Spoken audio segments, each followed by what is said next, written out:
美国新闻网站 BuzzFeed 日前发表的报道披露，他们通过对比卫星云图和实际调查发现，东突厥散过去3年新建了268所关押场所。这条消息把中国在东突厥散无故关押维吾尔和其他穆斯林的政策再次推上了风口浪尖。同时，这268个新的关押场所说明中国政府正在从利用现有的设施关押穆斯林民众，转变到用新建的场所关押。报道还指出，这些新修的关押场所多数体量很大，周边服务功能完善，靠近城市，甚至是建在工业区。在这些场所内部也新增了强迫劳役的设施，这显示出被关押的少数族裔被强迫劳役的可能性很大。报道指出，这268个新的场所中有92处是通过实地调查访问或其他多种信息来源确认为拘留所。其中较大的一个拘留所位于乌鲁木齐南方的达坂城。经过2019年底扩建后，这个拘留所已经能同时关押超过4万人。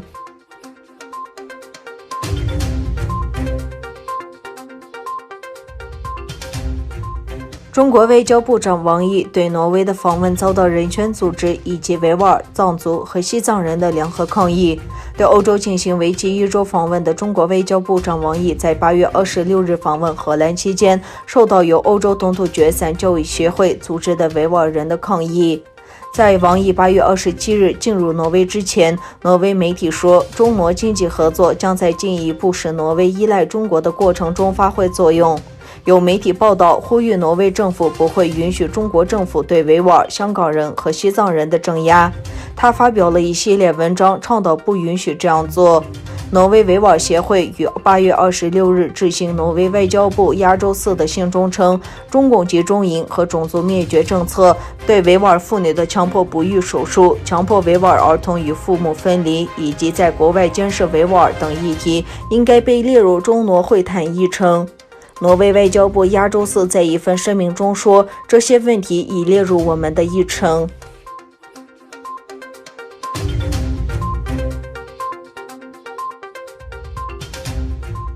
中美关系持续紧张，双方在南海较劲。针对美国商务部宣布制裁24家涉及南海军事化行动的中国企业，中国解放军向区内试射多枚导弹，美国国防部则批评北京威胁地区和平。美国在周四证实，中国解放军周三朝南海西沙群岛附近发射了4枚中程弹道导弹。此举似乎在警告美国。美国海军中将斯科特·康表示，针对南海局势问题，美国已经准备好应对有关地区任何威胁。中国国防部新闻发言人吴谦8月27日在北京表示，当前中美关系正在面临建交以来异常严峻复杂的局面，中方既不会随美起舞，也不会任美胡来。中方奉劝美方一些政客认清现实，保持理智，停止挑衅，推动两国两军关系回到正确的轨道。分析称，解放军发射导弹似乎是对几天前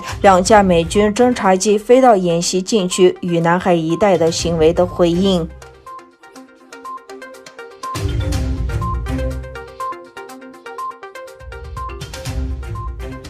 在叙利亚，俄罗斯军车与美国军车相撞，导致至少有4名美国士兵受伤。当地时间27日，美国也首次做出回应，称俄方的行为危险且不可接受。美国五角大楼发言人乔纳森·霍夫曼27日在一份声明中称，俄罗斯军队进行出于挑衅和攻击行为。据美国 CNN 以美国官员为消息源的报道，前天在叙利亚东部，一辆俄罗斯军车出于撞击一辆美国军车，导致至少4名美国士兵受伤。当天早些时候，俄罗斯国防部已就此发布声明，称俄方已事先将其军警车队的去向进行告知，是美军人员违反现有协议，试图阻止俄方巡逻。